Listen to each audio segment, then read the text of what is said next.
நேயர்களுக்கு என் உள்ளம் கனிந்த பணிவான வணக்கங்கள். நேயர்களே, இன்றைய தினம் பார்க்க இருப்பது ஒரு தம்பியுடைய ஜாதகம். அவர் ஏற்கனவே என்னிடத்தில் இதே சென்னை அலுவலகத்தில் கடந்த ஈராண்டுகளுக்கு முன்னால் என்னை பார்ப்பதற்காக குடும்பத்தோடு வந்திருந்தார். அப்பொழுது அந்த தம்பிக்கு திருமணம் இல்லை. இப்பொழுது அந்த தம்பியுடைய ஜாதகத்தை நான் சொல்கிறேன். முதலாவதாக டேட் ஆஃப் பர்த்து, கிரகத்தினுடைய அடைவை சொல்லுகிறேன்.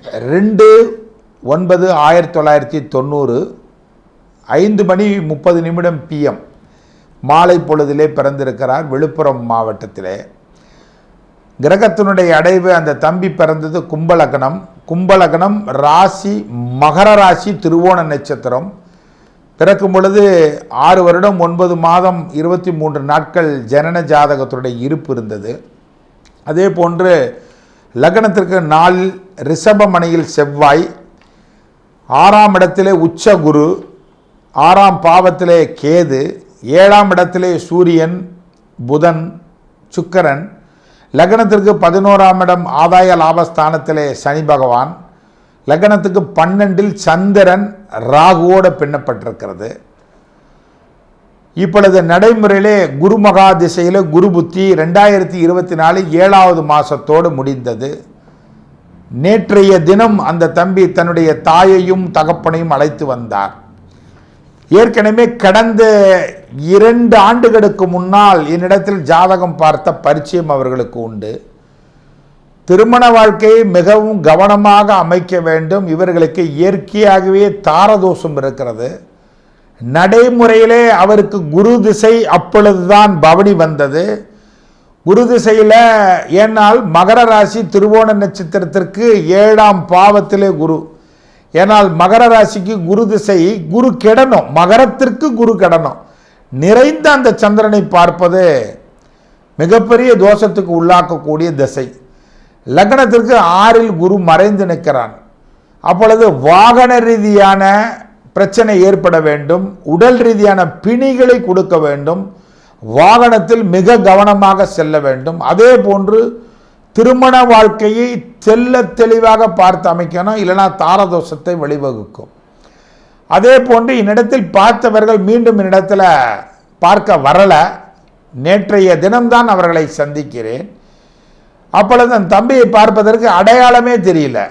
அப்போ திருமணம் கடந்த என்னை பார்த்து விட்டு சென்ற உடனே அவர்களுக்கு திடீரென்று ஏதோ ஒரு சொந்த ரிலேட்டிவில் வந்தது. இம்மிடியட்டாக நான் பார்க்கணும், ஜாதக பொருத்தம் கூட பார்க்குற அளவுக்கு எங்களுக்கு நேரம் வாய்ப்பு கொடுக்கல. அதான் விதி கண்ணை மறைத்து விடும் என்று சொல்வீர்களே, அந்த மாதிரி தான் திடீர்னு விபத்து மாதிரி வாழ்க்கை நடந்தது. ஆனால் நன்றாகத்தான் வாழ்க்கை சென்று கொண்டிருந்தது. எனக்கும் என்னுடைய மனைவிக்கும் கடந்த 8 மாதம் கடந்த பிறகு நீங்கள் சொன்னீர்களே, எனக்கு வாகன ரீதியான விபத்து ஏற்படும் என்று சொன்னீர்களே, அதே போன்று எனக்கு மேஜர் ஆக்சிடென்ட் ஏற்பட்டது. 2 வீலரில் போய் கீழே விழுந்தோன்னு எனக்கு தலையில் மட்டும்தான் அடி, வேற எந்த பாகத்துலையும் எனக்கு அடி அல்ல. தலையில் அடிபட்டு பிளட்டு கிளாட் ஆகி அதன் மூலயமா வீக்கமாக இருந்துன்னு போய் ஸ்கேன் பண்ணால் தலையில் பிரச்சனை இருக்குது. அதனால் ஆப்ரேஷன் பண்ண முடியாத சூழ்நிலையும் கூட. ஆனால் நான் கோமா ஸ்டேஜுக்கே போயிட்டேன் ஐயா. 1 நாள் இல்லை, 2 நாள் இல்லை, 3 நாள் அல்ல, 74 நாட்கள் மரண கட்டத்தில் நான் கோமா ஸ்டேஜில் தான் இருந்தேன். எனக்கு நினைவு தெரியல. அதன் பிறகு அப்படியே ரெக்கவர் ஆகி அந்த உறைஞ்சி போன பிளட்டெல்லாம் ரெக்கவர் ஆனால் என்னுடைய ஒரு சைடு பாகம் உறுப்புகள் எனக்கு செயலிழந்து இருக்கிறது. அதன்படி மருத்துவ ரீதியான அணுகுமுறை மேற்கொண்டு நிறைய உடற்பயிற்சிகள் செய்து எனக்கு ஆப்ரேஷன்லாம் பண்ணலை. ஆனால் உடல் ரீதியான பிணிகள் ஏற்படும், திருமண ரீதியான வாழ்க்கை எனக்கு ஸ்தம்பிச்சு போகும்னு சொன்னீங்க. அதே மாதிரி எனக்கு ஒரு சைடே சரியானபடியில் இப்போ தான் நான் தேர்ச்சியாகி நான் வந்திருக்கேன். குரு திசை குரு புத்தியில் மிக கவனமாக இருக்கணும்னு சொன்னீங்க. அதை நாங்கள் கடந்தாச்சு. கடந்த 7வது மாதம்தான், கடந்த ஒரு 1.5-2 மாதம் ஆகுது. மீண்டும் உங்களை பார்க்கலான்னு வந்தேன். இந்த தம்பி பாருங்கள், வேலையில் அவ்வளோ பெரிய உயர்வான இடத்துல இருந்தவர். சந்திரன் பாருங்கள், 10ஆம் இடத்திற்கு அந்த சந்திரன் பாக்கியாதிபதியாக வருவார். நீசத்தாரையில் 10ஆம் இடத்திற்கு 3ஆம் இடத்துல ராகுவோட மறைந்து அந்த குரு பாருங்கள் அற்புதமான பார்வையால் அந்த தொழில் வள மேன்மையை கொடுக்குறது செவ்வாயும் பார்ப்பதனால. ஆனால் 4ஆம் இடம் அல்லவா சுகஸ்தானம், 4ஆம் இடம் வண்டி வாகன ஸ்தானம் அல்ல. அந்த 4ஆம் இடத்திற்கு கை வைக்கும்போது ரிஷப மனையாக வரும். இந்த 4ஆம் இடத்திற்கே 3ம் 8ம் மாரக கிரகங்கள். அப்போ 4ஆம் இடத்துக்கு 3ஆம் இடமும் 8ஆம் இடம் எதுனா சந்திரனும் குருவும்.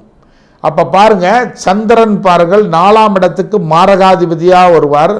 சரஸ்திரத்துக்கு 3 8 மாரகம். அந்த குருவும் சந்திரனும் நேருக்கு நேராக பார்வை.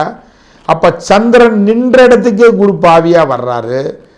அதனால் பாருங்கள், அவர்களுக்கு வாகன ரீதியான விபத்து ஏற்பட்டு உடல் ரீதியான பிணிகளை கொடுத்ததுக்கு இது ஒரு காரணம். சரி, அதிலிருந்து இவர் மீண்டு வந்தாச்சு. குடும்ப வாழ்க்கை போகும் என்று சொன்னீர்களே, இப்போ பாருங்கள், என் மனைவி எனக்கு விபத்து நடந்ததுலேருந்து என்னிடத்துல டிமாண்டாக வந்து எங்கள் அப்பா அம்மா கிட்ட நான் கோமா ஸ்டேஜ் இருக்கும்போது இவனை விட்டுட்டு போயிடுறேன்ட்டு நான் உயிர் பிழைக்க மாட்டேன்றதுனால எனக்கு 40 லட்சம் கொடுத்தா போதும் நான் விலகிடுறேன். அப்போ பார்த்துக்குங்க, அப்போ அவ்வளோ பாசமாக இருந்தவ 8 மாதம் அந்த பாசம் நேசமெல்லாம் மோசமாக போச்சு. எனக்கு வாகனத்தால் பிணிகள் விபத்து ஏற்பட்டு நான் கோமாவில் போனோன்னு நான் பிழைக்க மாட்டேன்னு நினச்சி என் மனைவி 40 லட்சம் கொடுத்துட்டா நான் ரிலீவ் ஆயிடுவேன்னு சொல்லி இன்றைக்கி அதே போன்று நடந்து இப்போ பாருங்கள் 2 பேர்களுக்கும் பரஸ்பர ஒற்றுமைகள் நிலவில். ஏன்னா இவர் உடம்பில் வந்து சரியான ஸ்பீச் வரலை, உடல் ரீதியான பிணிகளால் இன்னைக்கு வாழவும் விடலை பிழைக்கவும் விடலை. என்னையா பண்ணுறது? 7ஆம் பாவத்தில் யார் அமர்ந்திருக்கிறார்? சுக்கிரன் புதன். அஷ்டமாதிபதி 7ல் போய் உட்காந்துருக்கிறாரு. 7 7ல் பாதகாதிபதி சுக்கிரன் 7ல். அப்போ வாழ்க்கையும் சோகமாகிறது. அந்த செவ்வாய் பாருங்க, லக்னத்திற்கு 4ஆம் பாவத்திலிருந்து 4வது பார்வையாக 4க்கு 4ஆம் இடத்துல அந்த சுக்கிரனையும் அந்த புதனையும் பார்ப்பதனால வாழ்க்கையும் இவருக்கு மைனஸ்ஸு, உடல் ரீதியான பிணிகளும். இன்னும் பாருங்கள், இந்த குரு திசை குரு புத்தி முடிஞ்சாச்சு. சுகத்தில் அதுலேருந்து கொஞ்சம் படிப்படியான உடல் ரீதியான டெவலப்மெண்ட் இருக்கும். ஆனால் முன்ன மாதிரி இவரால் போய் ஒர்க் பண்ண முடியாது. இன்னும் எத்தனை ஆண்டுகள் இவரால் ஒர்க் பண்ண முடியாது. சனி திசை சனி புத்தி, சனி திசை புதன் புத்தி, சனி திசை கேது புத்தி, சனி திசை சுக்கிர புத்தி. ஆக மொத்தம் கிட்டத்தட்ட 9 ஆண்டுகளுக்கு இவர்களுக்கு உன்னதமான வளர்ச்சி இல்லை. ஏன் எதனாலன்னா இந்த மகர ராசிக்கு குரு நல்லவன் அல்ல. 16 வருஷம் எவ்வளவோ பெரிய உயர்வில் இருந்தாலும் கீழ்நிலைக்கு பொருளாதார ரீதியாகவும் உடல் ரீதியான பிணிகளோ ஏதோ ரூபத்தில் இவர்களுக்கு உடைச்சி உட்கார வச்சிடும் கிரகங்கள். கொல்லாமல் கொன்றுவிடுமாம் கிரகங்கள். இதை வந்து எல்லாரும் குருச்சந்திர யோகம் சொன்னால் அது தப்பு. எப்படி இது குருச்சந்திர யோகம் ஆகாது? அதாவது இந்த ஜாதகத்துக்கு சந்திரனை குரு பார்த்தா அது காமன் தான், காமனாக சொன்னான். குருச்சந்திர யோகன்றது எப்படி? இந்த மகர ராசிக்கு குரு திருதிய வரையாதிபதியாக கடும்பாவி கொடும்பாவியாக வருவான். இந்த குரு ராசிக்கு 7ல் இருக்கும்போது அப்போ பாருங்கள், உடல் காரகனோடு ராகு, உடல் ஸ்தானாதிபதி என்று சொல்லக்கூடியவன் செவ்வாய், அந்த உடலுக்கே மாரகத்தில் போய் உட்காந்துருக்கான் பாரு. உடலுக்கு மாரகம் என்று சொன்னாலே அந்த 3ஆம் இடம் தான் தாம்பத்தியம், அதுதான் உடம்பு. அந்த சரமனையா வரும் அந்த 3ஆம் இடம். 3ஆம் இடத்துக்கு 2 7 மாரகம் அல்லவா? அந்த தாம்பத்தியத்தையும் குறைக்கும், உடல் ரீதியான பிணிகளையும் கொடுக்குது. அந்த செவ்வாய் அந்த மாரகத்தில் அமர்ந்து மீண்டும் மாரகாதிபதி சுக்கிரனையும் தழுவி பார்க்கிறான் 4ஆம் பார்வையாக. அதான் ஒரு கிரகத்தினுடைய அடைவை ரொம்ப தெளிவாக பார்த்து திருமண பந்தம் அமைக்கும் போது கண்ணோட்டமாக பார்த்தாலும் முன்னோட்டமாக பார்த்தாலே தெரியும் நண்பர்களே.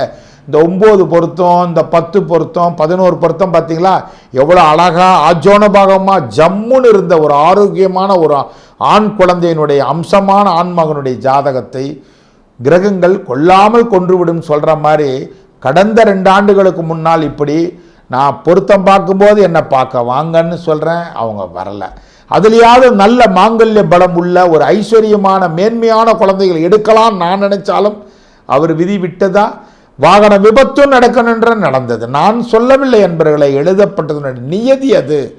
அதனால தான் ஒரு ஜாதகத்தை கண்ணோட்டமாக பார்க்கும்போது முன்னோட்டமாகவே ஒரு பிள்ளைக்கு ஆணுக்கோ சில மைனஸ் வருதுன்னா இந்த மாதிரி ஜாதகங்களை நிச்சயமாக நான் இணைப்பதில்லை. மீண்டும் அடுத்த எபிசோடில் சந்திப்போம். வாய்ப்புக்கு நன்றி கூறி விடைபெறுகிறேன். நன்றி, வணக்கம்.